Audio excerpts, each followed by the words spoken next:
Halo Tribuners, Anda sedang menyaksikan live update Tribun News, edisi Jumat 13 Agustus 2021 sore. Kami akan menyajikan informasi terkini dari berbagai daerah yang akan dilaporkan secara langsung oleh reporter kami di lapangan. Bersama saya Diamita, inilah live update selengkapnya. Kita awali live update kali ini dengan kabar dari Jawa Tengah. Seorang ibu berusia 52 tahun di Kecamatan Boja, Kabupaten Kendal harus memikul beban tanggung jawab sebagai kepala rumah tangga selama 10 tahun terakhir.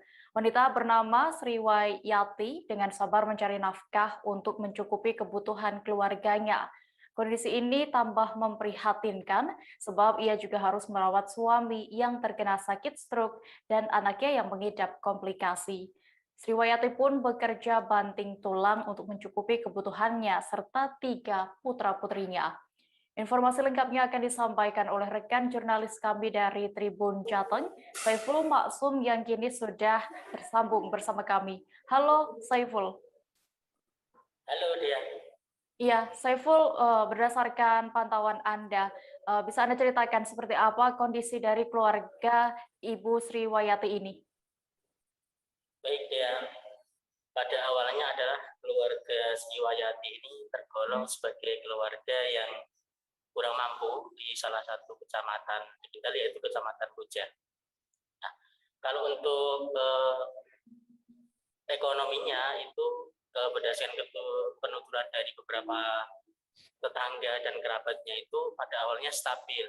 Namun pada 2011 lalu atau 10 tahun yang lalu, kondisi ekonomi dari keluarga Sriwayati ini semakin memprihatinkan.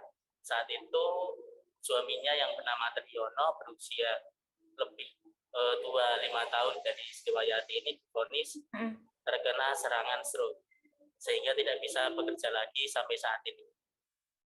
Nah, sejak saat itulah Sriwayati menjadi tulang punggung keluarga untuk mencari nafkah menghidupi suami dan 3 putranya. Nah, kondisi memprihatinkan yang dialami oleh Sriwayati ini semakin memburuk ketika 2015 lalu, anak sulungnya yang biasa membantu Sriwayati bekerja divonis terkena penyakit komplikasi sehingga tidak bisa membantu lagi. Bahkan sampai saat ini anak sulungnya itu setiap harinya harus membutuhkan stok oksigen. Begitu Dia. Iya, Saiful. Lalu bagaimana dengan cara Sriwayati saat ini untuk mencukupi kebutuhannya sehari-hari? Baik, semenjak suaminya itu tidak bisa bekerja lagi, kemudian anak sulungnya yang sudah tidak bisa berjalan atau tidak bisa membantu kebutuhan ibunya, sementara kedua anak yang lain sudah menikah, praktis di sebuah gubuk itu hanya tinggal 3 orang. Sriwayati bersama suami dan juga anak sulungnya yang ini masih sakit gitu kan. Untuk mencukupi kebutuhan sehari-hari seperti makan, minum dan lain-lain, Sriwayati hanya mengandalkan bantuan dari tetangga-tetangganya berupa beras, lauk pauk dan sebagainya. Untuk kebutuhan yang lain seperti vitamin, obat dan juga oksigen yang harus terpenuhi setiap harinya, Sriwayati ini bekerja serabutan, mulai dari membuat genting dari tanah liat hingga membuat gerabah. Begitu Dia. Iya. Lalu terkait dengan keluarga Sriwayati ini, apakah sudah ada respons atau tindakan yang dilakukan oleh pemerintah daerah setempat, Saiful? Baik, dengan kondisi yang dialami Sriwayati ini, dari pemerintah desa sudah mengcover semua kebutuhan untuk makan. Artinya setiap bulannya itu dikasih beberapa paket beras, kemudian sembako dan kebutuhan lainnya. Namun untuk kebutuhan seperti oksigen, kebutuhan vitamin dan berobatnya ke sana kemari, Sriwayati sampai bulan Juli lalu belum mendapatkan bantuan dari pihak ketiga. Nah, beberapa waktu lalu kondisi yang dialami oleh Sriwayati ini terdengar oleh Bupati Kendal yang baru, Bapak Diko Ganinduto. Nah, dia bersama Basnas langsung meninjau lokasi rumah Sriwayati dan memberikan sejumlah bantuan.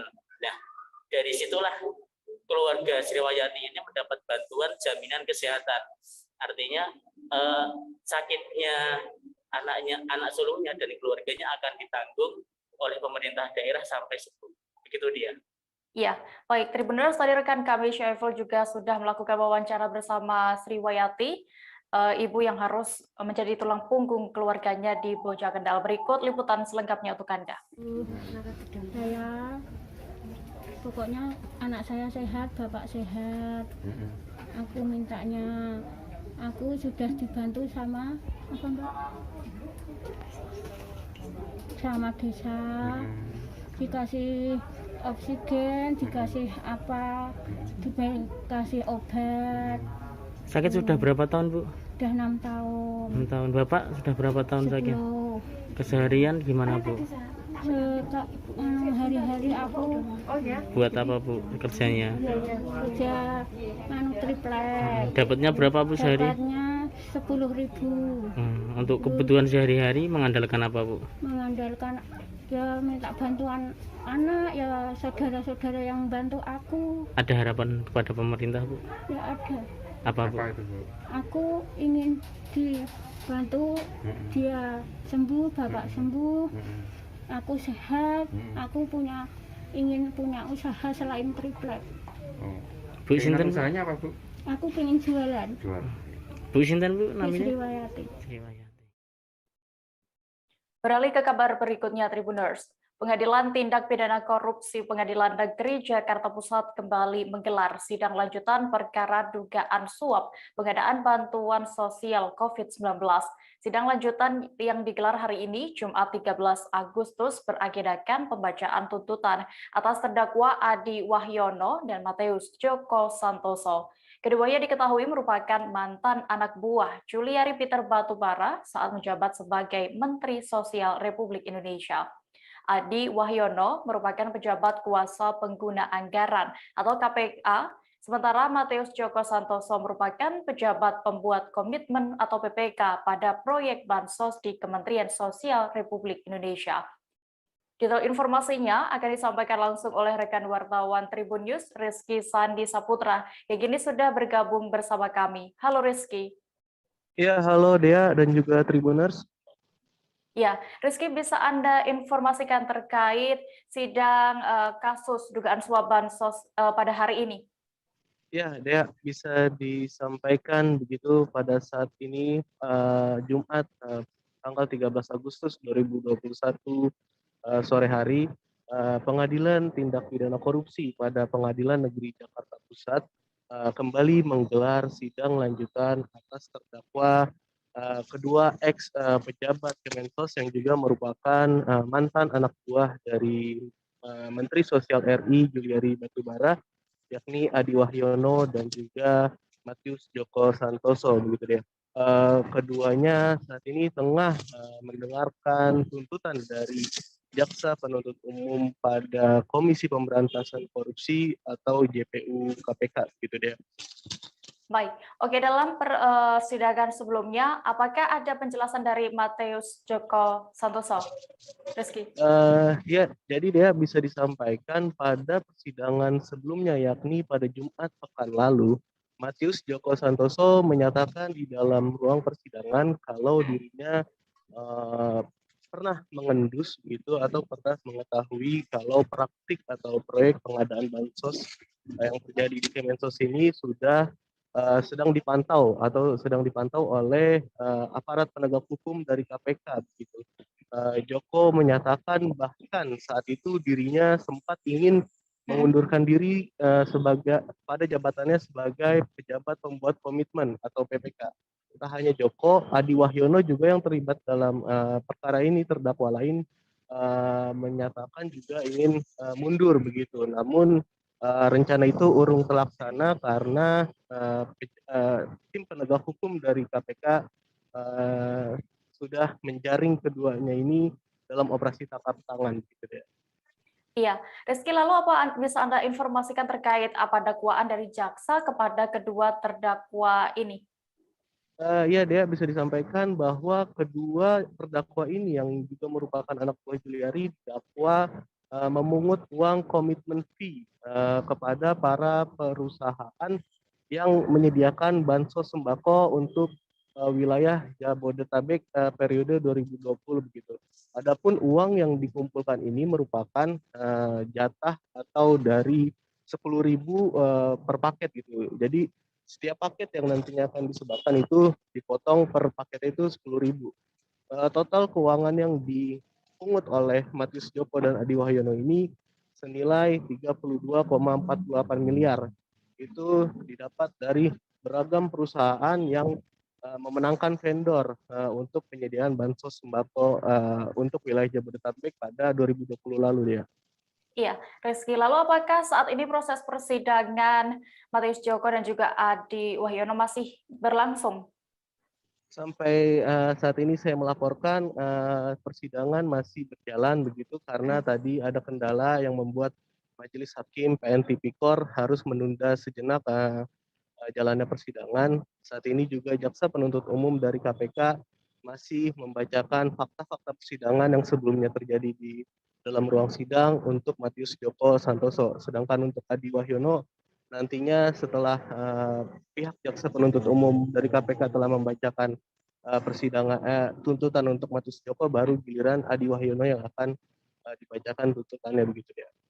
Iya, baik, terima kasih rekan wartawan Tribun News, Rizky Sandi Saputra untuk laporannya dari Jakarta. Selamat kembali bertugas. Unit Pidana Umum dan TKP 134 Polrestabes Palembang meringkus 2 pelaku pencurian. Kedua orang itu terlibat pencurian 3 karung makanan kucing di kawasan Dempo Lorong Pedoman, Kelurahan 15 Ilir, Kecamatan IT1 Palembang. Korban mengetahui kejadian pencurian ini setelah melihat dari kamera CCTV yang terpasang di rumah. Kedua pelaku masuk ke dalam perkarangan rumah korban. Korban kemudian melapor kejadian ini ke Sentra Pelayanan Kepolisian Terpadu Polrestabes Palembang dengan kerugian sekira Rp1,5 juta. Kabar selengkapnya akan disampaikan rekan wartawan dari Sriwijaya Pos, Andika Wijaya, yang kini sudah terhubung bersama kami. Halo Andika. Halo rekan dia. Ya Andika, bisa Anda informasikan bagaimana awalnya 2 orang ini melakukan aksi pencurian tersebut? Jadi awalnya kedua sahabat ini, yakni Heri dan Imam, sebelum melakukan aksinya, mereka berdua berkeliling dulu di seputaran rumah korban, yakni Alwi. Setelah melihat rumah korban dalam keadaan sepi dan tak berpenghuni, mereka pun pelan-pelan masuk ke rumah korban. Dan ketika melihat ada 3 karung makanan kucing, mereka pun mencurinya. Usai melakukan aksinya, mereka langsung kabur. Demikian, rekan dia. Ya, diketahui ternyata kedua pencuri ini merupakan sahabat. Lalu mengapa mereka ini nekat melakukan aksi pencurian 3 karung makanan kucing ini, Andika? Dari hasil pemeriksaan petugas Bidumnan TKP 134 Polresta Palembang, dari keterangannya kedua ini nekat melakukan aksinya karena lantaran tak ada pekerjaan. Dan untuk memenuhi kebutuhan sehari-hari, mereka pun nekat melakukan aksi pencurian itu. Demikian. Iya. Lalu selain mengamankan kedua pelaku ini, apakah ada sejumlah barang bukti lain yang turut serta diamankan? Benar, rekan dia.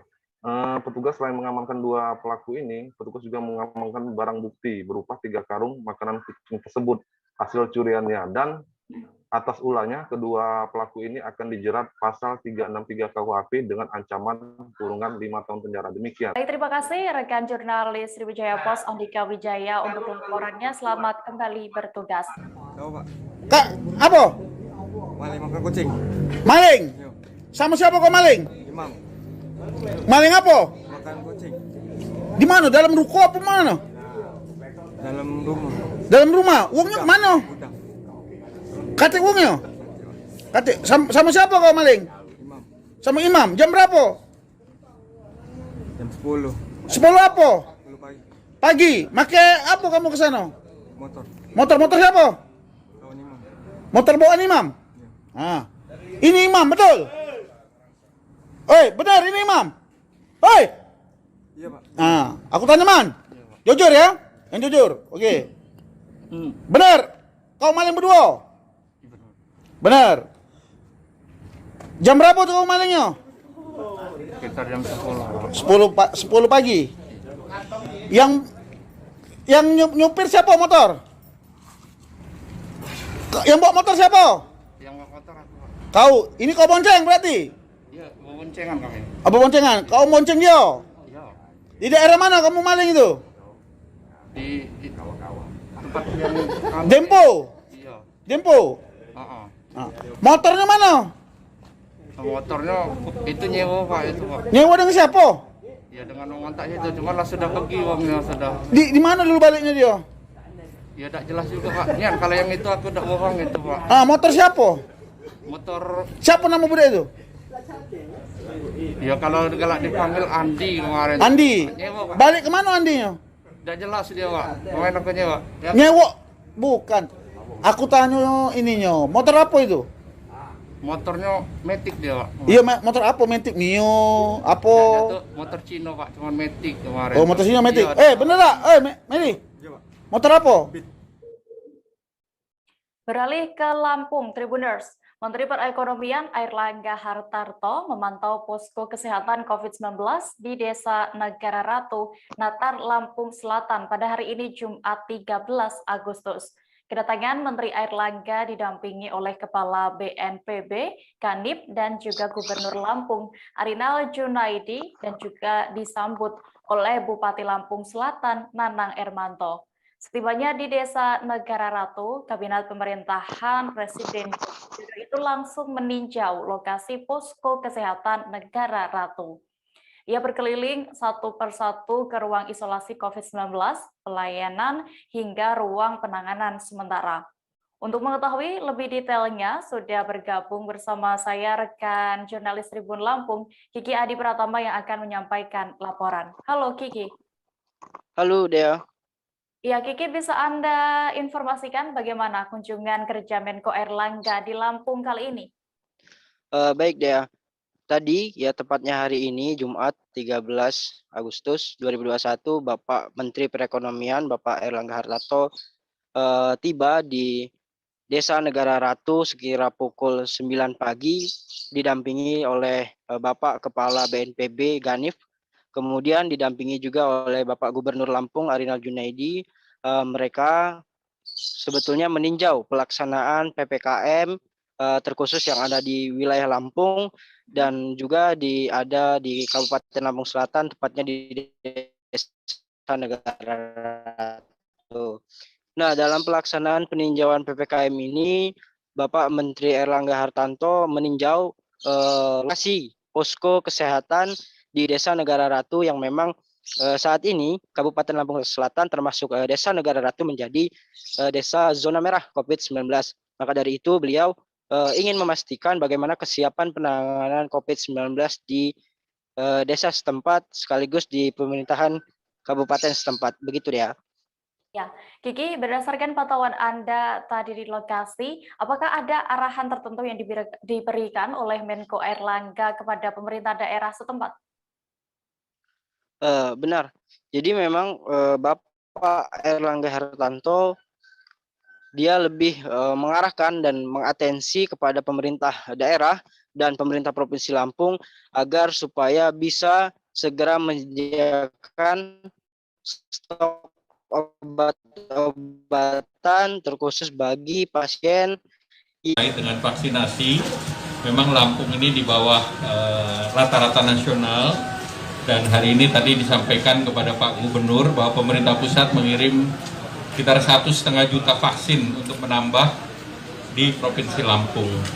Dan pada kesempatan yang sama beberapa fasilitas terkait dengan oksigen itu juga ada yang berbasis kepada CSR korporasi, dan juga dari pusat khusus pada hari ini juga mengirim sesuai dengan rencana, dan hari ini ada tambahan sekitar 406 oksigen konsentrator yang diharapkan bisa dibagikan kepada 15 kabupaten kota dan 17 rumah sakit.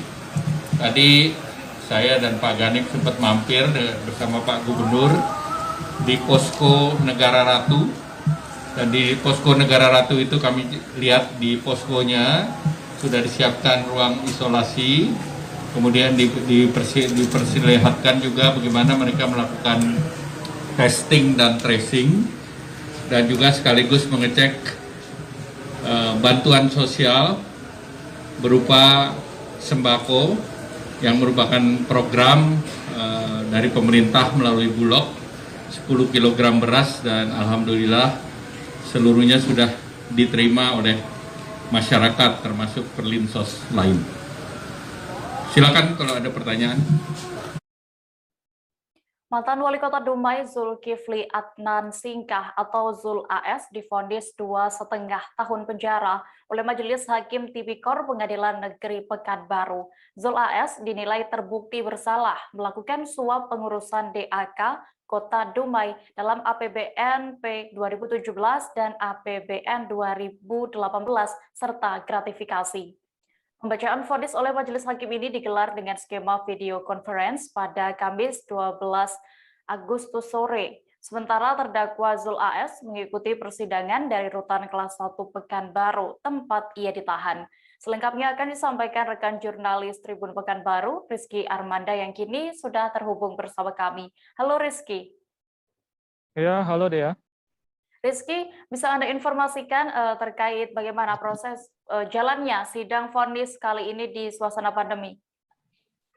Ya, betul sekali bahwa sidang dugaan tindak pidana korupsi yang menjerat mantan Wali Kota Dumai Zulkifli Adnan Singkah atau yang akrab disapa Zul AS ini digelar secara skema video conference, di mana di dalam ruang sidang hanya ada tim majelis hakim yang dipimpin oleh Hakim Ketua Lilin Herlina dan juga tim penasihat hukum dari terdakwa Zul AS. Sementara untuk terdakwa Zul AS sendiri mengikuti jalannya persidangan dari Rutan Kelas 1 Pekanbaru dan tim Jaksa Penuntut Umum dari Komisi Pemberantasan Korupsi (KPK) mengikuti jalannya persidangan lewat video conference dari kantor mereka di Jakarta. Begitu.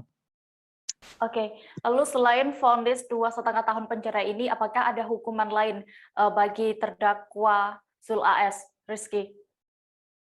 Iya, tidak hanya menghukum kurungan badan selama 2,5 tahun penjara, Majelis Hakim juga menjatuhkan hukuman kepada terdakwa Zul AS agar membayar denda sebesar 250 juta rupiah dengan ketentuan apabila denda tidak dibayarkan dapat diganti hukuman kurungan selama 2 bulan. Selain itu juga Majelis Hakim menyatakan hak politik dari Zul AS untuk dipilih dalam jabatan publik dicabut selama 2 tahun. Iya, lalu bagaimana dengan tanggapan terdakwa Zul AS dan juga jaksa menanggapi putusan Majelis Hakim ini? Iya, usai pembacaan vonis dari Hakim Ketua, kedua belah pihak, baik itu dari terdakwa maupun jaksa penuntut umum KPK, sama-sama menyatakan pikir-pikir selama 7 hari ke depan guna menentukan sikap apakah akan mengajukan banding atau tidak terhadap putusan dari Majelis Hakim. Iya, tapi apakah ada putusan hakim yang menguntungkan terdakwa Zul AS, Rizky? Iya, terkait itu memang ada beberapa yang cukup menguntungkan dari Zul AS, terutama itu masa hukuman yang dituntut oleh JPU KPK selama 5 tahun, namun oleh Majelis Hakim hanya diputus selama 2,5 tahun. Selanjutnya juga Zul AS tidak dibebankan membayar kerugian negara sebagaimana dakwaan JPU sebesar 3,8 miliar rupiah. Selanjutnya Majelis Hakim juga memerintahkan kepada JPU KPK untuk membuka sejumlah blokir rekening pribadi milik Zul AS dan juga mengembalikan barang bukti yakni sebidang tanah dan bangunan milik terdakwa Zul AS.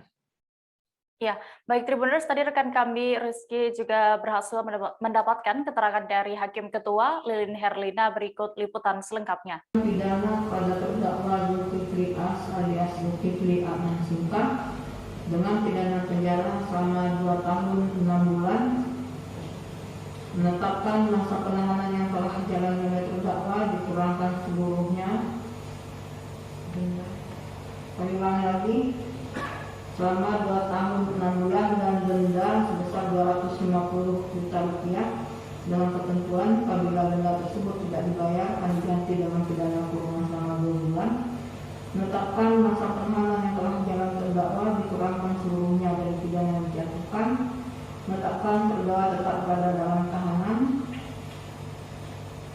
Memerintahkan penuntut KPK agar membuka blokir rekening milik terdakwa Zulkifli AS.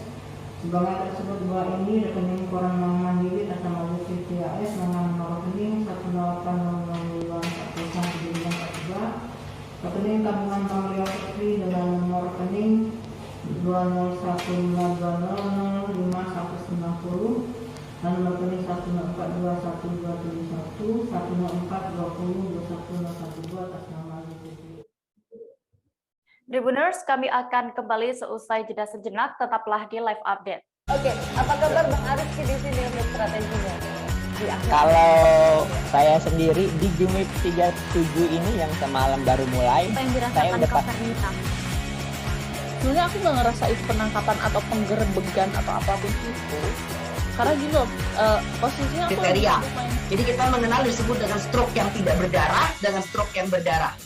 Stroke yang tidak berdarah itu biasanya ditandai dengan adanya penyumbatan. Kalau itu terjadi di sini mungkin pikirnya tidak ke situ kali ya. Tapi kalau di Korea atau di Kamboja itu ada beberapa paper yang saya itu Mas, ya, dulunya tukang koran. Oh gitu ya. Tukang koran. Ya, saya baca itu Pak. Tuh kan pernah baca kan? Ya. Jadi kalau saya jadi pangdam itu udah bersyukur banget. Si anak ini dijadikan sebagai tersangka begitu. Ya, kalau ini kita bicara yang di luar kasus Situbondo ya. Dengan nama hujan shower, di mana terdapat batas jelas antara daerah hujan dan tidak hujan yang biasanya terjadi pada fase awal mature stage atau tahap berbahaya dewasa. itu Kang. Jadi mulai artinya terjadinya perlempekan. Nah itu untuk penetrasi akan sulit. Gitu ya. Dok, saya ini menurut saya memang tidak mudah, bukan urusan tanah diambil. Kalau misalnya Amerika Serikat sekarang, Rasulullah mengatakan di dalam sebuah hadis bahwa berpuasa di 6 hari Syawal itu. Oke, apa kabar Bang Arif di sini untuk strateginya? Kalau saya sendiri di Jumip 37 ini yang semalam baru mulai, saya udah sebenarnya aku nggak ngerasa itu penangkapan atau penggerebegan atau apapun itu, karena gini loh, posisinya kriteria. Jadi kita mengenal disebut dengan stroke yang tidak berdarah dengan stroke yang berdarah. Stroke yang tidak berdarah itu biasanya ditandai dengan adanya penyumbatan. Kalau itu terjadi di sini mungkin pikirnya tidak ke situ kali ya. Tapi kalau di Korea atau di Kamboja itu ada beberapa paper yang saya itu Mas, ya, dulunya tukang koran. Oh gitu ya. Tukang koran. Ya, saya baca itu Pak. Tuh kan pernah baca kan? Ya. Jadi kalau saya jadi pangdam itu udah bersyukur banget. Si anak ini dijadikan sebagai tersangka begitu. Ya, kalau ini kita bicara yang di luar kasus Situbondo ya. Dengan nama hujan shower, di mana terdapat batas jelas antara daerah hujan dan tidak hujan yang biasanya terjadi pada fase awal mature stage atau tahap berbahaya dewasa. itu Kang. Jadi mulai artinya terjadinya perlempekan. Nah itu untuk penetrasi akan sulit. Gitu ya. Dok, saya ini menurut saya memang tidak mudah, bukan urusan tanah diambil.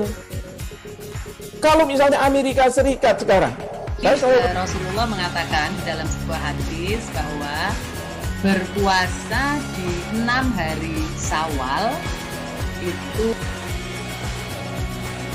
Oke, apa kabar Bang Arif di sini untuk strateginya? Kalau saya sendiri di Jumip 37 ini yang semalam baru mulai, saya udah sebenarnya aku nggak ngerasa itu penangkapan atau penggerebegan atau apapun itu, karena gini loh, posisinya kriteria. Jadi kita mengenal disebut dengan stroke yang tidak berdarah dengan stroke yang berdarah. Stroke yang tidak berdarah itu biasanya ditandai dengan adanya penyumbatan. Kalau itu terjadi di sini mungkin pikirnya tidak ke situ kali ya. Tapi kalau di Korea atau di Kamboja itu ada beberapa paper yang saya itu Mas, ya, dulunya tukang koran. Oh gitu ya. Tukang koran. Ya, saya baca itu Pak. Tuh kan pernah baca kan? Ya. Jadi kalau saya jadi Pangdam itu udah bersyukur banget. Si anak ini dijadikan sebagai tersangka begitu. Ya, kalau ini kita bicara yang di luar kasus Kebun ya. Dengan nama hujan shower, di mana terdapat batas jelas antara daerah hujan dan tidak hujan yang biasanya terjadi pada fase awal mature stage atau tahap berbahaya dewasa. itu Kang. Jadi mulai artinya terjadinya perlempekan. Nah itu untuk penetrasi akan sulit gitu ya. Dok, saya ini menurut saya memang tidak mudah, bukan urusan tanah diambil. Kalau misalnya Amerika Serikat sekarang, Terima kasih Tribuners, Anda masih setia menyaksikan live update.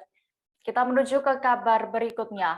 Seorang hakim tata usaha negara Kota Makassar ditemukan meninggal dunia pada hari ini Jumat 13 Agustus siang. Hakim tinggi itu diketahui bernama Haji Satibi Hidayat Umar, berusia 63 tahun. Satibi ditemukan meninggal dunia di kamar kosnya yang berlokasi di Jalan Bumi Karsa, Kelurahan Masale, Kecamatan Panakukang, Kota Makassar. Mendapatkan laporan, tim Inafis Polrestabes Makassar dan Dokpol Bidokas Polda Sulsel langsung turun ke lokasi untuk melakukan olah TKP. Informasi lengkapnya akan disampaikan oleh rekan jurnalis dari Tribun Timur, Muslimin Emba, yang kini sudah tersambung bersama kami. Halo, Emba. Ya, baik Dea dan Tribuners.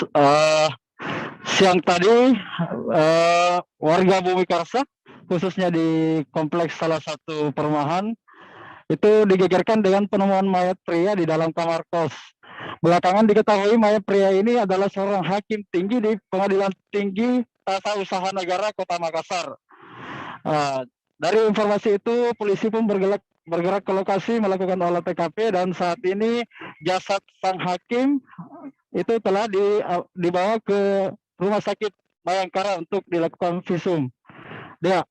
Ya, Mbak, lalu bagaimana? Siapa yang pertama kali menemukan jenazah dari Hakim Satibi ini dan mungkin kronologinya bagaimana? Ya, Dea. Untuk kronologi dari penemuan mayat sang hakim ini, yaitu bermula ketika rekan kerja almarhum menitip bakso atau makanan untuk dibawa ke Pak Haji Satibi, ke kamar Haji Satibi sebelum meninggal, itu untuk makan siang almarhum karena almarhum diketahui sedang sakit di kamar kosnya. Makanan itu pun dibawa oleh security sekitar kos dan beberapa pegawai. Saat tiba, security mengetuk pintu kamar kos, namun tidak ada jawaban atau respon dari Haji Satibi. Pemilik kos pun kemudian memerintahkan security untuk mengintip lewat jendela. Setelah diintip dari jendela, didapati Haji Satibi sudah terbujur kaku di atas tempat tidurnya. Begitu, Dea. Iya, Mbak, berdasarkan pantauan Anda dan informasi yang sudah Anda himpun, sebenarnya sudah berapa lama Hakim Satibi ini tinggal di kosnya itu? Ya, dari keterangan beberapa rekan kerja almarhum, dapat kami sampaikan almarhum ini sudah 2 tahun lebih, ya, hampir masuk 3 tahun menjadi hakim tinggi di Kota Makassar, di PT UN Makassar, dan tinggal di kamar kos tersebut. Untuk istri almarhum itu infonya berada di Jakarta dan anaknya beberapa melanjutkan sekolah di luar negeri. Begitu dia. Ya, lalu apa langkah-langkah yang dilakukan aparat kepolisian setelah mengetahui hal ini, Mbak? Ya, sejauh ini aparat kepolisian telah melakukan olah TKP sementara di lokasi dan mengevakuasi jenazah ke RS Bayangkara. Untuk hasil olah TKP sementara yang dipaparkan oleh Kapolsek Panakukang, AKP Andi Ali Surya, beliau menyampaikan bahwasanya tidak ditemukan adanya tanda-tanda kekerasan dalam tubuh korban atau tubuh almarhum, begitu, Dea. Ya, baik, terima kasih rekan jurnalis Tribun Timur, Muslimin Emba, untuk laporannya. Selamat kembali bertugas. Informasi yang didengar bahwa Bapak meninggal tadi pagi. Pas kita tadi pagi, Pak, jam 9 ya, kurang lebih jam 9 tadi itu habis kita olahraga. Kan tadi kita ada pertandingan di kantor, sama dengan kemarin Bapak ikut tanding juga. Tadi dibawakan makanan ke sini, itulah kita makan bakso di kantor. Jadi beliau kan tidak ada di kantor, dari mana Bapak? Mungkin belum ini ya dari rumah jadi dibawakan ke sini makanan. Nah terus tadi anak-anak yang bawa itu security tadi yang bawa ketuk-ketuk pintunya, tapi nggak ada suara dari dalam Pak, nggak ada reaksi. Jadi bagaimana ya? Jadi itu yang Bapak Pak Aji yang punya rumah ini, iya, ditanya kenapa Pak, dibilang ini Pak saya mau antarkan makanan Pak Aji, Pak Aji saat ini. Tapi ketuk pintunya tidak ada suara. Jadi dibilang oh kita bisa intip lewat belakang, ada katanya jendela belakang, ada celahnya segini jadi diintip di situ. Oh ih, Bapak sudah kaku di atas tempat tidur. Kalau istri Bapak ini sendiri di mana Bu? Istrinya? Di Jakarta Pak. Oh di Jakarta. Iya, anaknya kebetulan anaknya kan di luar negeri. Jadi dia tinggal sendiri sendiri di sini Pak, ngekos sama bapak-bapak. Dia kontrak. Lainnya, iya kontrak. Dengan teman-teman kerjanya semua. Iya. Di mana? Oh sudah sholat itu sana bapak-bapak sana. Kurang tahu persis ya. Iya. Cuma biasa kan kalau kita izin kasihan bilang kurang enak badan gitu aja, tapi kita kan nggak tahu persis penyakitnya penyakit apa. Kapan terakhir Ibu kontak dengan Bapak? Bapak kan kita kemarin pas sempat main volley. Kemarin sore. Sempat main volley. Berarti kemarin Bapak sehat-sehat saja? Masih bercanda-canda kemarin temu kita. Cuma tadi saya dapat informasi dari teman kantor, memang katanya Kantor Kesehatan Pelabuhan Bitung melakukan pest control dan fumigasi KM Tata Mailau. Kegiatan ini dilakukan jelang pemanfaatan kapal PT Pelni KM Tata Mailau sebagai tempat isolasi mandiri terpusat atau isoter. Pelaksanaan pest control dan fumigasi kapal ini berlangsung saat kapal KM Tata Mailau sedang bersandar di dermaga Pelabuhan Samudra Bitung. 10 petugas dari KKP, pihak penyedia jasa, dikerahkan melakukan pest control dan fumigasi kapal dengan prokes ketat. Kabar selengkapnya akan disampaikan rekan wartawan dari Tribun Manado, Christian Wayongkire yang kini sudah tersambung bersama kami. Halo Christian. Halo, selamat sore Tribuners dan rekan Dea di studio Tribuners. Ya. Christian, sejauh ini bagaimana kesiapan kapal Pelni KM Tata Mailau ini sebagai tempat isolasi mandiri terpusat terapung? Baik, terima kasih rekan Dea. Untuk kesiapan penggunaan KM Tata Mailau sebagai tempat isolasi mandiri terpusat atau isoter terapung, Kantor Kesehatan Pelabuhan atau KKP Kota Bitung sudah melaksanakan pas kontrol dan fumigasi di atas kapal sejak Kamis malam kemarin sampai dengan hari Jumat siang hari ini, di mana menurut Dr. Pinkan Pio, Kepala Kantor Kesehatan Pelabuhan, pas kontrol dan fumigasi di atas kapal itu dilakukan untuk membersihkan kapal dari keberadaan serangga seperti tikus, nyamuk, dan untuk membersihkan lingkungan sekitar kapal sebelum dipergunakan oleh pasien yang akan menjalani isolasi.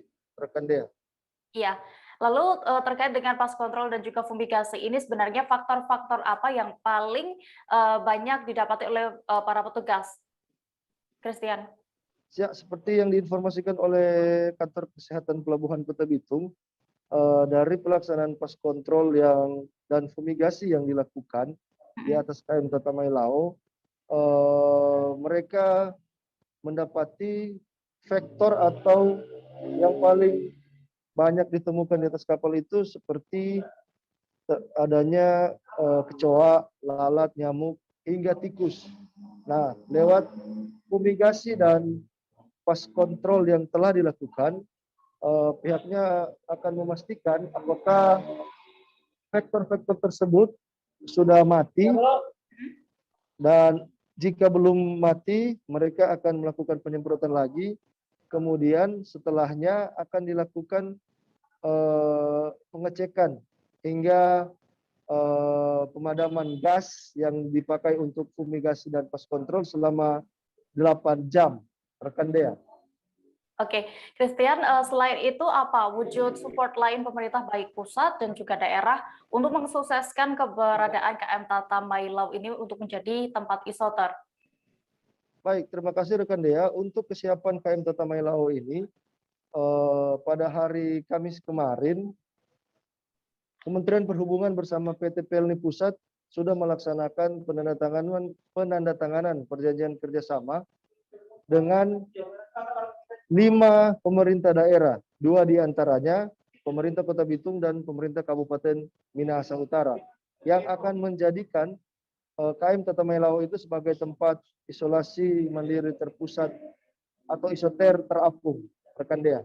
Ya, baik. Tribuners, tadi rekan kami Christian juga sudah melakukan wawancara bersama Dr. Pinkan Pijoh selaku Kepala Kantor Kesehatan Pelabuhan Bitung. Berikut liputan lengkapnya untuk Anda. Dok, ini perlakuan apa yang dilakukan oleh KKP dengan adanya kapal Tata Mailau ini, Dok?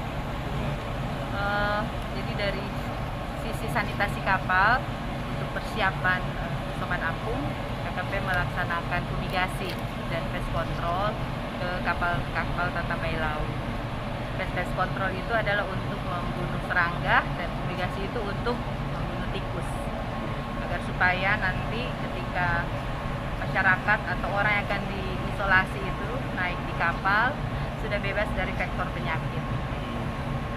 Jadi setiap kapal yang akan menjadikan alat isolasi wajib, Dok? Wajib, ya. Kenapa sebenarnya? Karena yang tadi faktor resiko. Jadi kapal itu kan di situ nanti akan ada orang-orang yang akan tinggal. Kalau lingkungannya tidak bersih, penuh dengan faktor resiko penyakit, berarti pasti akan mempengaruhi kesehatan orang yang ada di dalam. Makanya harus dilakukan intervensi lingkungan di kapal. Intervensi itu ya tadi berupa pest control dan fumigasi. Selama fumigasi, ABK kemana, di mana, Dok? Dan kapal kondisinya bagaimana? Sebelumnya memang setelah pemeriksaan masih ada beberapa faktor, ada kecoa, juga ada tanda-tanda tikus. Nah itu perlu untuk dibersihkan. Jadi ABK harus diturunkan. Jadi kapal harus dibebaskan. Tidak boleh ada satupun orang yang tinggal di dalam. Blackout kapal. Blackout. Oke. Kita beralih ke Kalimantan Utara, Tribuners.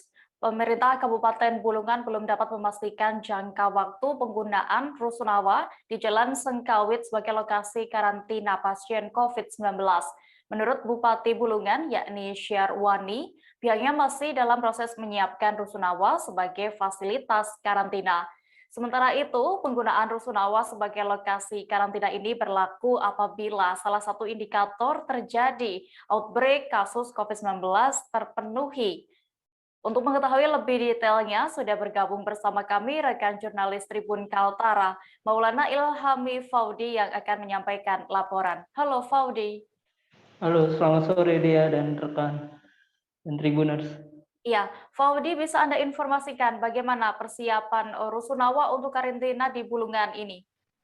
Baik, bisa dilaporkan bahwa memang rusunawa di Jalan Sengkawit Tanjung Selor ini sudah hampir 2 bulan lalu dicanangkan sebagai lokasi tambahan pos karantina untuk pasien COVID-19 di Bulungan. Bupati Bulungan sendiri mengatakan pihaknya terus melakukan upaya persiapan, salah satunya dengan memperbaiki akses jalan masuk dan juga membersihkan halaman depan lokasi rusunawa di Jalan Sengkawit ini.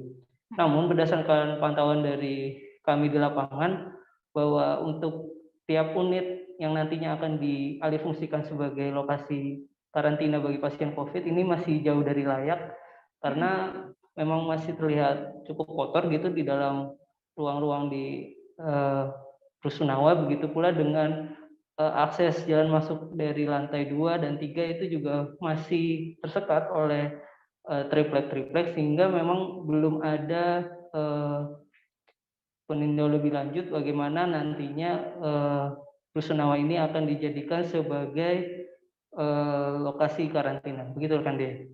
Iya, lalu apa kendala lain yang dihadapi pihak Pemkab Bulungan ini terkait penggunaan rusunawa sebagai tempat isolasi nantinya, Faudi? Ya, salah satu kendala yang dihadapi oleh pihak Pemkab Bulungan diantaranya adalah mengenai keterbatasan anggaran. mengingat untuk mengelola Rusunawa yang nantinya akan mampu menampung 125 pasien COVID-19 ini membutuhkan setidaknya anggaran kurang lebih 9 miliar rupiah, di mana untuk anggaran sebesar itu dengan kondisi pandemi COVID-19 ini dan kondisi keuangan Pemkab Bulungan hari ini rasanya masih cukup besar, sehingga pihak Pemkab Bulungan masih menunggu lebih lanjut apabila nantinya memang ada kenaikan kasus COVID-19 di Bulungan yang cukup tinggi. Ini ditunjukkan dengan salah satunya menurut Bupati Bulungan Syarwani yang mengatakan bahwa salah satu indikatornya adalah naiknya angka kasus kematian di Bulungan yang tidak lazim atau tidak normal. Bila di tiap harinya angka kematian sekitar 1 atau 2 orang, ini mampu naik hingga 5 atau 10 orang. Bila terjadi seperti itu, maka pihak Pemkab Bulungan akan segera membuka Rusunawa sebagai lokasi karantina. Begitu rekan Dea. Faudi, apakah ada alternatif lokasi karantina lainnya selain Rusunawa ini di Bulungan?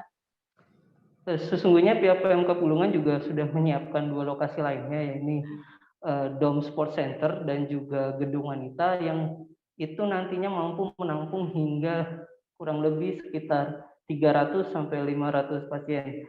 Namun lagi-lagi karena keterbatasan anggaran dan juga secara fisik bangunan memang yang lebih ideal adalah Rusunawa di Jalan Sekawitan Selor.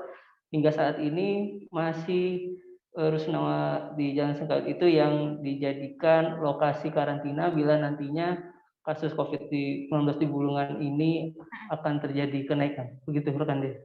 Ya, baik, terima kasih rekan Faudi melaporkan langsung dari Bulungan, Kalimantan Utara. Selamat bertugas kembali. Kita beralih ke kabar berikutnya, Tribuners.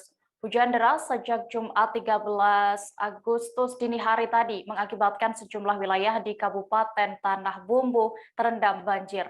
Desa yang paling parah terendam banjir akibat hujan ini adalah Desa Bersujud di Kecamatan Simpang 4.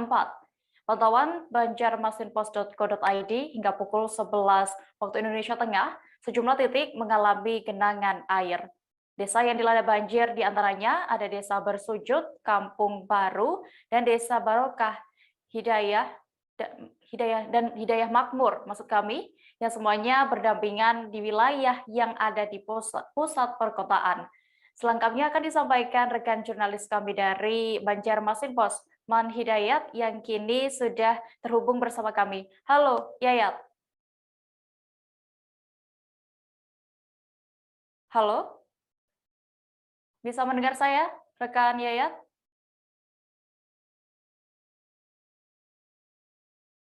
Halo? Halo. Iya. Ya. Rekan Yayat, bisa Anda informasikan Ya, bagaimana ya baik Dea. banjir Jadi bisa saya laporkan untuk di Kabupaten Tanah Bumbu, Provinsi Kalimantan Selatan ini, sejak dini hari sekitar pukul 1 terjadi hujan sampai pagi. Akhirnya beberapa desa yang ada di pusat perkotaan, yaitu wilayah Kecamatan Simpang 4, mengalami banjir atau terendam.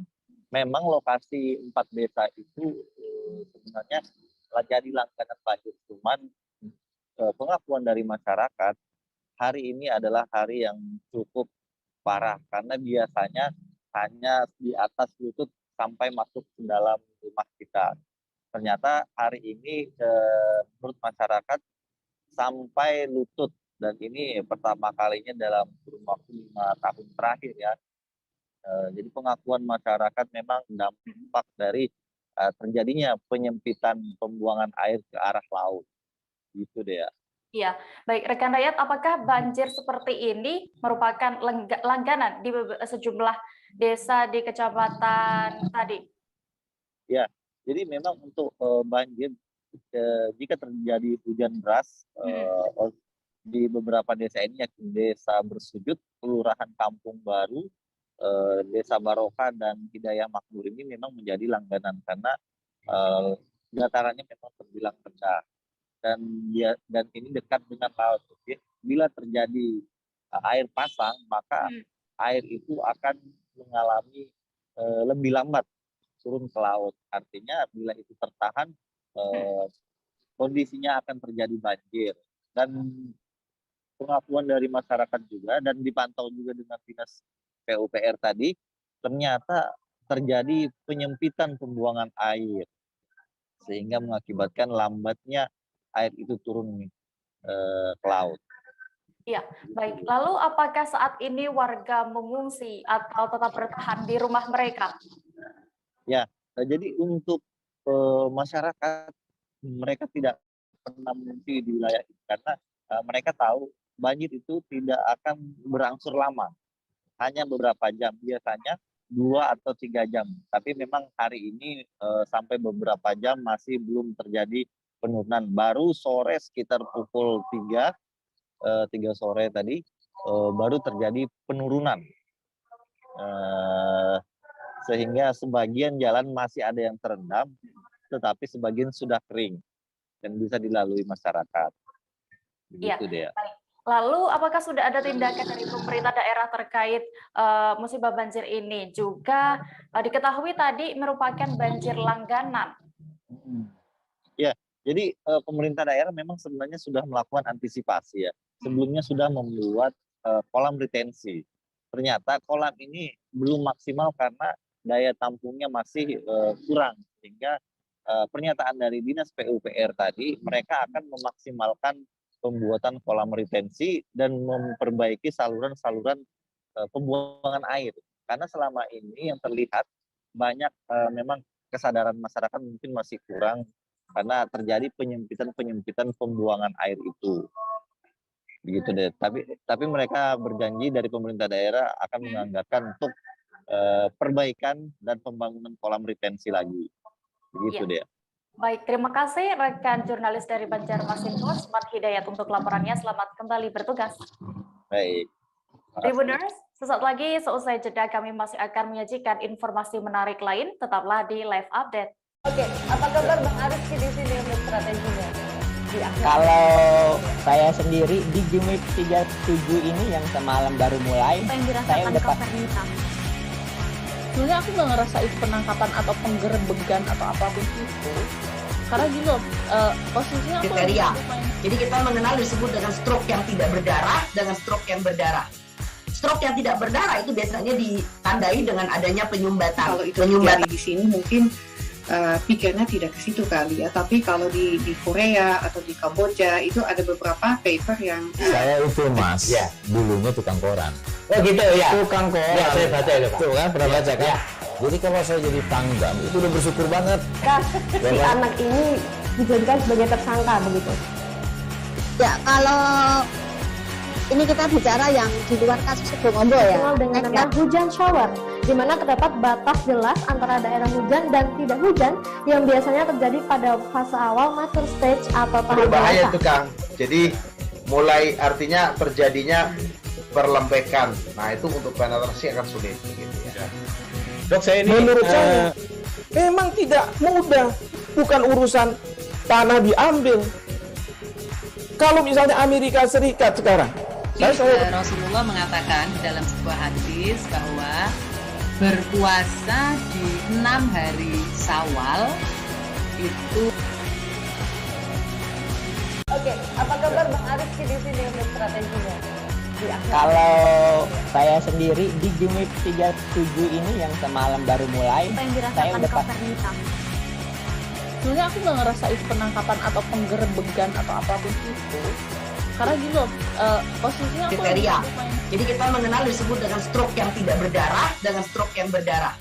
Stroke yang tidak berdarah itu biasanya ditandai dengan adanya penyumbatan. Kalau itu terjadi di sini mungkin pikirnya tidak ke situ kali ya, tapi kalau di Korea atau di Kamboja itu ada beberapa paper yang saya itu mas, dulunya tukang koran.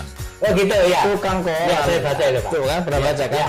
Jadi kalau saya jadi tanggam itu udah bersyukur banget. Si anak ini dijadikan sebagai tersangka begitu.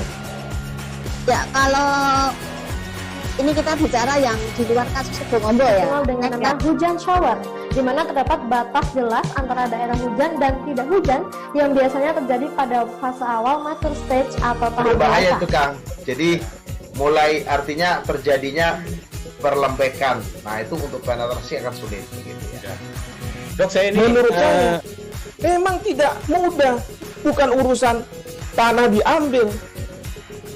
Kalau misalnya Amerika Serikat sekarang, Rasulullah mengatakan di dalam sebuah hadis bahwa berpuasa di 6 hari Syawal itu. Oke, apa kabar Bang Arifki di sini untuk strateginya? Kalau saya sendiri di Jumip 37 ini yang semalam baru mulai, saya udah pasti. Sebenarnya aku nggak ngerasa itu penangkapan atau penggerebegan atau apapun itu. Karena gini loh, posisinya aku kriteria. Jadi kita mengenal disebut dengan stroke yang tidak berdarah dengan stroke yang berdarah. Stroke yang tidak berdarah itu biasanya ditandai dengan adanya penyumbatan. Kalau itu terjadi di sini mungkin pikirnya tidak ke situ kali ya, tapi kalau di Korea atau di Kamboja itu ada beberapa paper yang saya itu mas, dulunya tukang koran. Oh gitu ya. Tukang koran. Ya, saya baca itu Pak. Tuh kan pernah baca kan? Jadi kalau saya jadi tanggam itu udah bersyukur banget. Si anak ini dijadikan sebagai tersangka begitu. Ya kalau ini kita bicara yang di luar kasus Sebongombo ya. Dengan nama hujan shower, di mana terdapat batas jelas antara daerah hujan dan tidak hujan yang biasanya terjadi pada fase awal mature stage atau tahap Berbahaya dewasa. itu Kang. Jadi mulai artinya terjadinya. Kembali ke live update Tribuners, kita beralih ke kabar berikutnya. 2 calon penumpang di Bandara Depati Amir, Pangkal Pinang tidak terima ketika dinyatakan tidak layak terbang. Pasalnya, 2 orang yang hendak keluar Bangka itu mengantongi hasil tes PCR positif COVID-19 dari sebuah rumah sakit di kota Pangkal Pinang. Mereka awalnya diarahkan menuju ke area tugas para petugas kantor kesehatan pelabuhan di bandara untuk meminta penjelasan. 2 calon penumpang itu pun ngotot tetap ingin terbang dengan dalih nilai CT PCR sudah melewati 35 yang menurut mereka tidak menularkan lagi. Informasi lengkapnya akan disampaikan oleh rekan jurnalis Bangka Post, Cici Nasyadita yang kini sudah tersambung bersama kami. Halo Cici. Halo Dea. Ya, Cici, bisa Anda informasikan bagaimana kronologi lengkapnya 2 penumpang yang dinyatakan positif COVID-19 ini ngotot untuk terbang? Baik, kronologi awalnya mungkin 2 calon penumpang ini menuju ke terminal keberangkatan, namun mungkin diarahkan atau karena dokumen PCR-nya itu dinyatakan positif, maka dinyatakan tidak layak terbang. Namun sepertinya 2 calon penumpang ini tidak terima dengan hasil PCR tersebut dan tidak terima tidak bisa terbang, sehingga mereka meminta penjelasan kepada petugas KKP yang berada di bandara. Petugas KKP ini sendiri letaknya saat itu berada di daerah area vaksinasi, yang dimana saat ini juga ada vaksinasi gratis di daerah bandara, dan ketika mempertanyakan hal itu mereka ngotot untuk bisa terbang karena dirasa nilai CT PCR mereka itu sudah di atas 35. Namun pihak KKP sendiri itu berusaha untuk memberikan penjelasan tidak bisa terbang karena sesuai dengan surat edaran Satgas Covid nasional dan juga Dinas Perhubungan, tentu hasil resultnya yang harus negatif. Walaupun CT-nya itu dinyatakan seperti itu masih tetap positif, maka tidak dinyatakan tidak layak terbang. Seperti itu, Dea. Iya. Lalu bagaimana dengan tanggapan dari pihak petugas di bandara, Cici? Baik, di lokasi tadi diskusi cukup panjang karena mereka tetap ngotot dan membanding-bandingkan dengan ketika hasil PCR mereka yang berada di area Jakarta yang katanya walaupun CT nilainya itu 35, di atas 35, 38, 37 misalnya itu dinyatakan masih bisa terbang. Namun pihak KKP tidak langsung serta-merta percaya akan hal itu dan meminta untuk menunjukkan hasil dari surat PCR sebelumnya, dan ternyata ketika diberikan surat tersebut dari satu rumah sakit di Jakarta itu tulisannya negatif, namun memang CT-nya seperti itu. Nah, itu juga menegaskan bahwa ada kekeliruan pemahaman yang menurut saya yang dialami oleh penumpang tersebut. Seperti itu, Dea. Lalu berdasarkan informasi yang Anda himpun, Cici, sebenarnya bagaimana nilai CT seperti apa yang menyatakan seseorang ini negatif ataupun positif? Baik, tadi kita juga sudah berusaha bertanya kepada dokter umum, yakni Dr. Riza sebagai koordinator di KKP di bandara. Nah, tadi juga beliau menjelaskan bahwa memang CT nilai PCR seseorang itu dinyatakan negatif apabila ambang batasnya itu 40. Nah, tadi kita juga melihat di lapangan CT kedua penumpang ini ada satunya itu 35 ke atas dan satunya sekitar 37. Nah, ini yang menjadi perdebatan yang cukup panjang tadi di lapangan dan petugas sendiri berusaha untuk menjelaskan yang ditekankan dalam syarat penerbangan bukan CT nilai dari PCR ini, namun adalah risetnya atau hasil akhir terdeteksi atau tidak dari pemeriksaan PCR. Seperti itu, Dea. Iya, baik, terima kasih rekan Cici, dan tadi juga sudah sempat rekan kami melakukan wawancara bersama dokter umum dari KKP Koordinator Wilayah Kerja Bandara Depati Amir Pangkal Pinang, Dr. Riza Jayanti. Berikut liputan lengkapnya untuk Anda. Ada 2 penumpang lah mau berangkat, kemudian mau tetap ngotot, mau terbang dengan hasil PCR positif. Nah, itu tetap kami tidak mengizinkan karena kami berpegangan dengan surat edaran dari Gugus Nasional bahwa siapapun setiap pelaku perjalanan yang akan terbang harus menggunakan dokumen kesehatan PCR-nya yang masih berlaku 2 kali 24 jam, bukan berpatokan dengan CT value-nya, tapi dengan result-nya negatif. Harus negatif. Sebenarnya CT itu sebenarnya seperti apa, Dok, penjelasannya? CT itu adalah nilai jumlah virus yang ada di dalam badannya. Semakin untuk dia 35 ke atas itu artiannya bagus. Jadi kondisinya sudah bagus. Tapi kalau misalnya 35 ke bawah itu mungkin keadaannya lebih berat ya, maksudnya gejala dari COVID tersebut. Okay. Dan tadi penumpang tadi berpatokan dengan CT value-nya di atas 35. Wah, jadi kami tetap tidak bisa menerima dengan nilai CT value, tetap hasilnya. Hasil interpretasi dari PCR itu negatif atau positif. Kalau positif tetap tidak bisa berangkat. Negatif silakan melanjutkan perjalanan. Mungkin PPKM level 4 kembali diterapkan di Kota Jambi. Penerapan diberlakukan berdasarkan instruksi Wali Kota Jambi nomor 18 tahun 2021 dengan adanya kelonggaran makan dan minum pada sebuah tempat usaha. Sejumlah pemilik tempat makan pun merespons positif dengan kebijakan ini. Detail informasinya akan disampaikan langsung oleh rekan wartawan Tribun Jambi, Rara, yang kini sudah bergabung bersama kami. Halo Rara.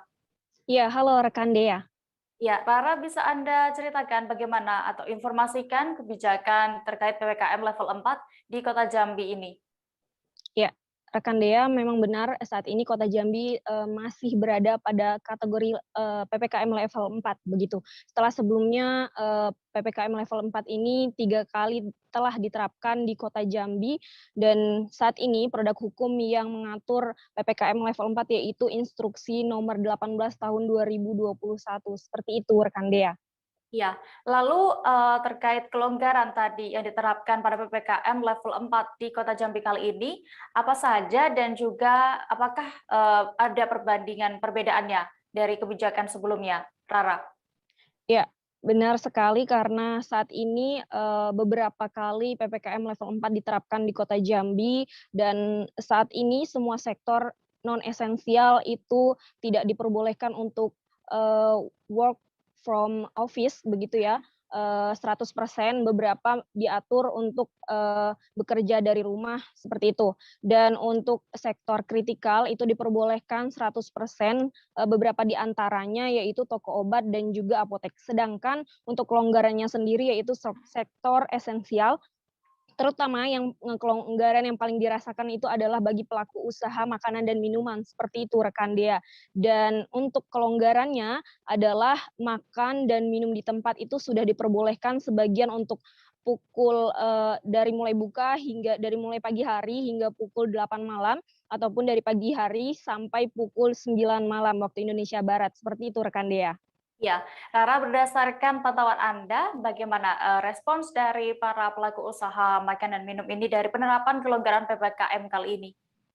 Tentu responnya sangat positif seperti yang disebutkan oleh rekan Dea sebelumnya, karena dari pelaku usaha sendiri, dari pelaku usaha yang kecil seperti itu ya, makanan dan sektor makanan dan minuman ini bagi pelaku usaha merupakan hal yang cukup dinanti-nanti karena pemasukan mereka itu memang dari makan dan minum di tempat ataupun dine-in. Selebihnya pemasukan mereka sedikit sekali dari makan dan minum dibawa pulang seperti itu atau take away atau delivery seperti itu, Dea.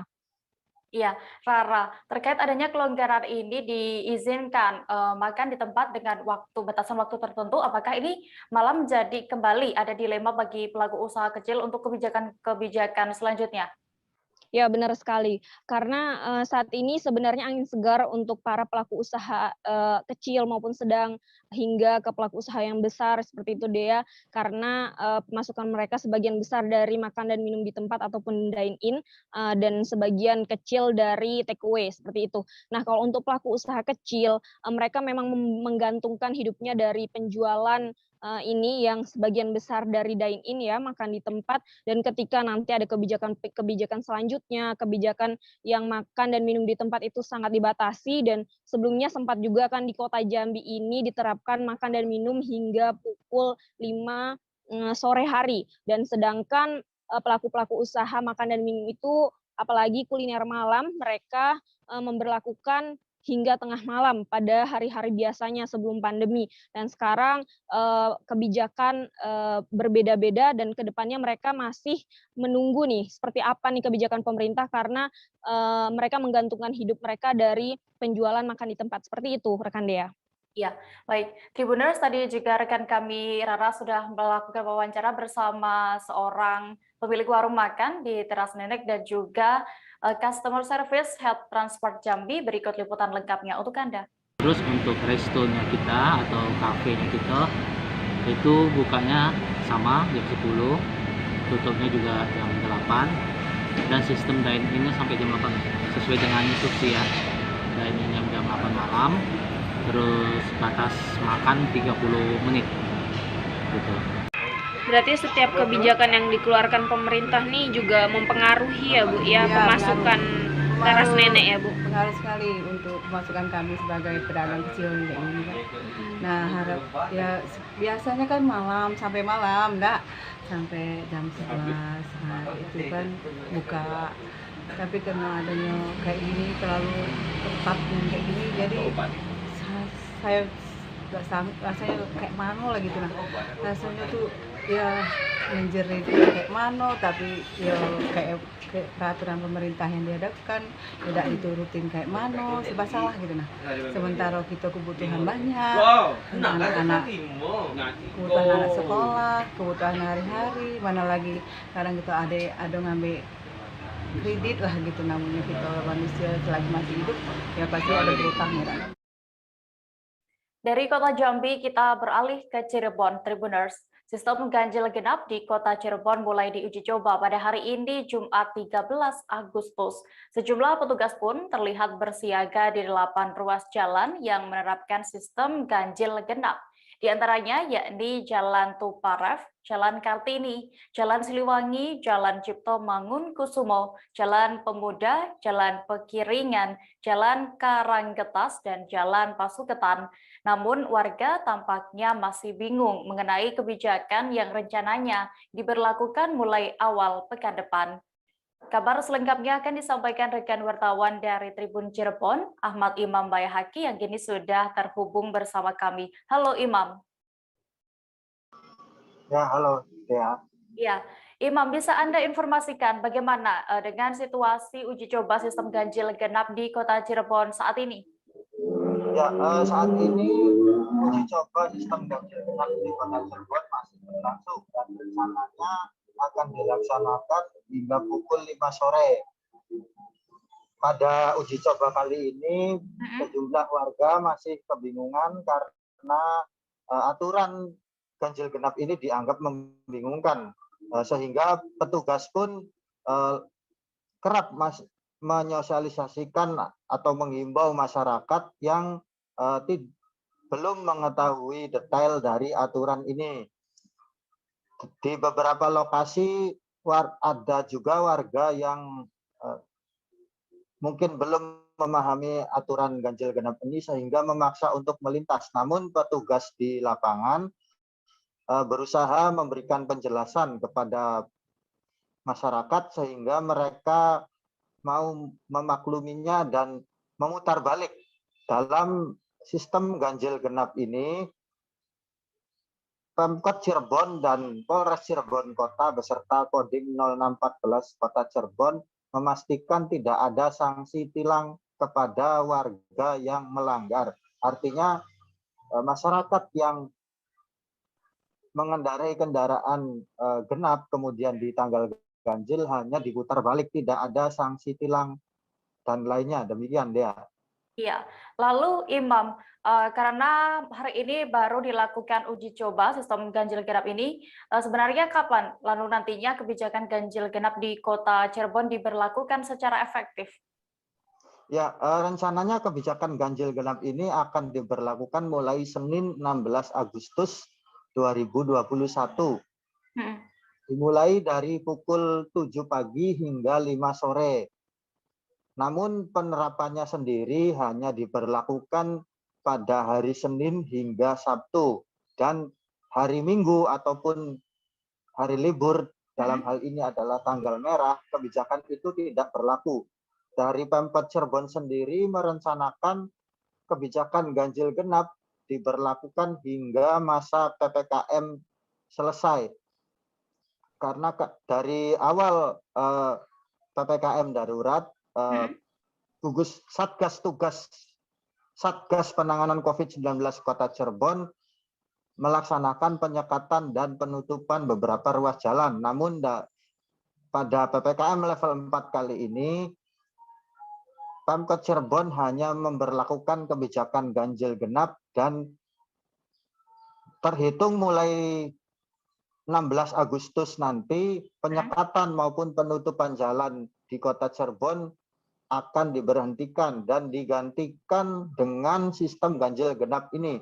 Rencananya ganjil genap diberlakukan hingga PPKM selesai. Demikian, Dea. Ya, baik, terima kasih rekan Ahmad Imam Baihaqi untuk laporannya langsung dari Kota Cirebon. Selamat kembali bertugas. Gimana dengan adanya peraturan ganjil genap ini? Udah tahu belum? Baru tahu tadi pagi, Pak. Ya, ikutin aja sih Pak aturannya, Pak. Apa kata pemerintah? Ya kita sih sebagai orang masyarakat umum ya bingung juga, Pak. Mau kemana nih kalau misalkan motornya punya satu ya, Pak? Nggak bisa aktivitas. Ini motornya, plat nomornya ganjil apa genap? Genap, Pak. Hari ini ganjil, jadi ikutan balik, Pak. Nggak bisa kemana-mana, Pak. Bingung. Ini mau kemana, Mas? Ya rencana sih mau ke tempat kerja, Pak. Istirahat dulu bentar. Nggak taunya udah mau penerapan ganjil genap, sosialisasi, Pak. Tapi belum tahu tadinya berarti ya? Belum tahu banget, Pak. Baru denger-denger aja. Terus gimana? Bingung nggak? Ya bingung, Pak. Motor cuma satu, Pak. Mau gimana lagi? Paling pakai angkot. Itu juga paling nanti tambah boros, Pak, posnya, Pak. Satuan Reserse Kriminal Polres Klaten berhasil meringkus komplotan pencuri mobil.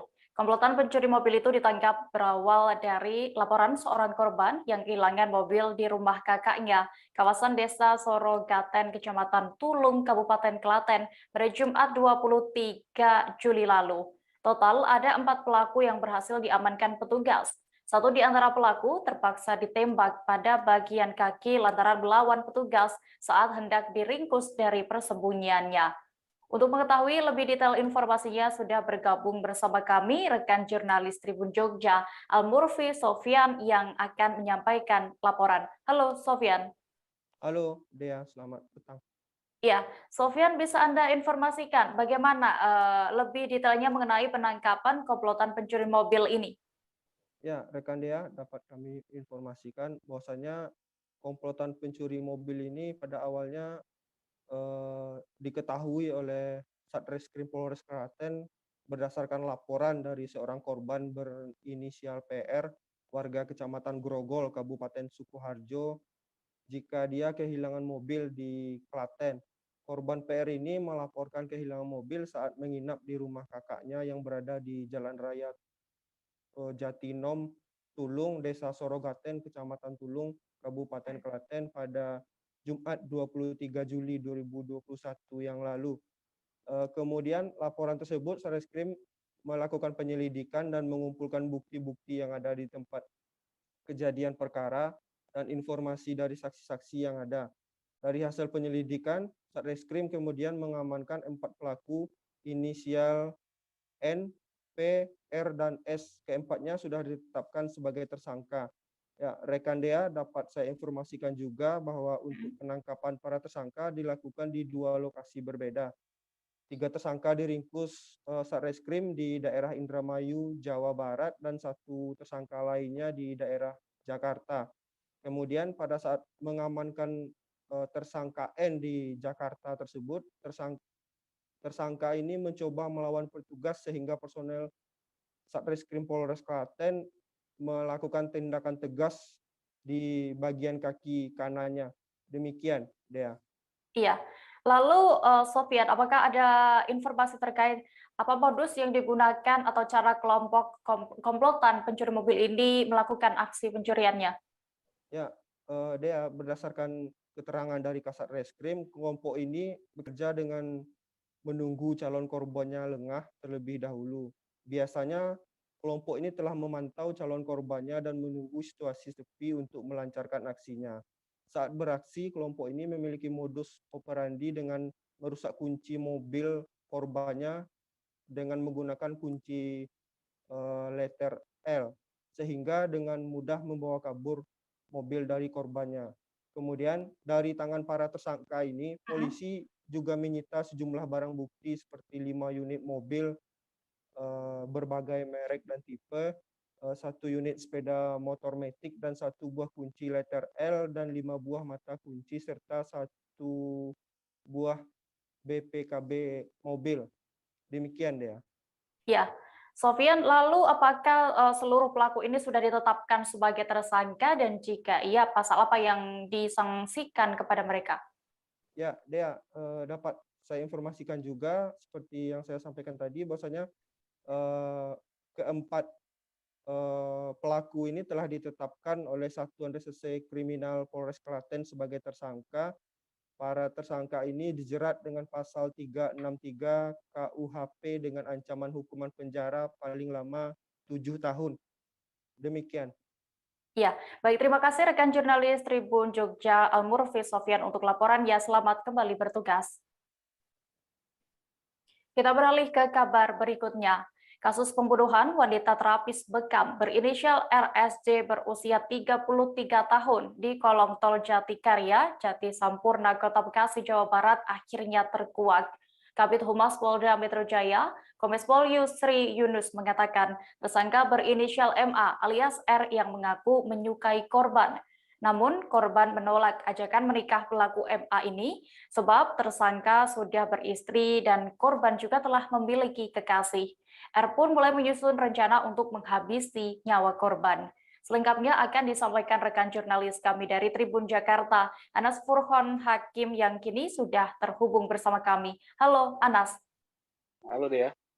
Ya Anas, bisa Anda informasikan bagaimana kronologi lengkap pembunuhan wanita terapis Bekam di Bekasi ini? Ya, baik Dea. Saya jelaskan korban pembunuhan adalah seorang wanita terapis Bekam berinisial RSJ berusia 33 tahun. Sedangkan pelaku merupakan rekan satu profesi ban yang juga bekerja sebagai terapis Bekam berinisial MA alias R.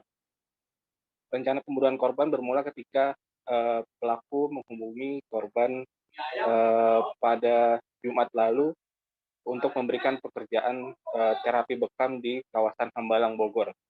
Kemudian keduanya bertemu di kawasan Cakung, Jakarta Timur. Setelah itu menuju ke Hambalang, Bogor dengan menggunakan sepeda motor. Namun sesampainya di tujuan, terapi bekam tidak jadi dilakukan karena pemesan tidak berada di rumah atau sedang berada di CPS. Kemudian keduanya menuju sebuah rumah tak jauh dari kediaman pertama tempat pemesan tersebut di kawasan Citerep, Bogor. Keduanya juga sempat melakukan ibadah bersama dan makan bersama sebelum akhirnya pulang menuju Cakung, Jakarta Timur. Namun dalam perjalanan pulang, pelaku dan korban berhenti di bawah tol kolong tol Jatikarya Jati Sampurna, Bekasi, Jawa Barat. Disitulah pelaku menganiaya korban hingga meninggal dunia, kemudian jasadnya dikubur setengah badan oleh pelaku. Pelaku menggali kubur korban dengan cara menggunakan tangan kosong sehingga hanya setengah dari badan korban yang bisa terkubur. Iya, Begitu. Anas. Bisa Anda informasikan terkait detail motif pelaku R ini menghabisi nyawa korban? Ya, baik. Latar belakang asmara atau percintaan melatar belakangi kasus pembunuhan ini. Pelaku sempat mengajak korban untuk menikah, namun ajakan itu ditolak oleh korban. Pasalnya, korban enggan menikahi seseorang yang sudah memiliki istri. Di sisi lain, korban juga sudah memiliki kasih. Hal itulah yang menimbulkan niatan daripada pelaku untuk menghabisi nyawa korban. Iya, Anas. Lalu bagaimana cara polisi hingga akhirnya bisa mengungkap pelaku pembunuhan ini? Ya, titik terang untuk mengungkap identitas pelaku terkuak ketika polisi menerima pengakuan dari seorang saksi yang merupakan teman korban bahwa ia dibagikan lokasi atau Sherlock kepadanya. Dari situlah polisi mulai melakukan penelusuran hingga mendapatkan saksi-saksi di kawasan Bogor dan Citerep. Setelah itu, pelaku berhasil diamankan di kawasan Cilangkap, Tapos, Depok, Jawa Barat. Ya, apakah saat ini pelaku sudah ditetapkan sebagai tersangka dan disangkakan pasal apa? Dan bagaimana juga proses hukumnya, Anas? Ya, baik. Sejak kemarin pelaku berinisial MA alias R sudah ditetapkan sebagai tersangka. Kemudian tersangka dikenakan pasal 340 KUHP, subsidiar pasal 338 KUHP dengan ancaman hukuman mati atau pidana seumur hidup. Dan hari ini polisi juga menggelar rekonstruksi di Polda Metro Jaya, kemudian setelahnya menuju TKP di kawasan Bekasi, Jawa Barat. Iya, berarti tadi juga tersangka melakukan prarekonstruksi, ya Anas? Iya, di Polda Metro Jaya sendiri diperagakan 10 adegan, termasuk saat pelaku dan korban bertemu di kawasan Cakung untuk berangkat ke Bogor. Kemudian saat pelaku dan korban menjalankan ibadah dan makan bersama, begitu deh. Ya, baik, terima kasih rekan jurnalis Tribun Jakarta Anas Furqon Hakim melaporkan dari Jakarta. Selamat kembali bertugas. Tribuners, informasi tadi sekaligus menutup perjumpaan kita dalam live update petang ini. Jangan lupa untuk terus memperbaharui kabar terupdate lainnya hanya di kanal YouTube Tribun News. Dan lantaran masih di tengah pandemi, kami kembali mengingatkan kepada Anda untuk selalu menerapkan protokol kesehatan dengan ketat dimanapun berada. Mewakili kru yang bertugas, saya Dea Mita pamit. Terima kasih dan sampai jumpa. Jangan lupa like, subscribe, dan share ya!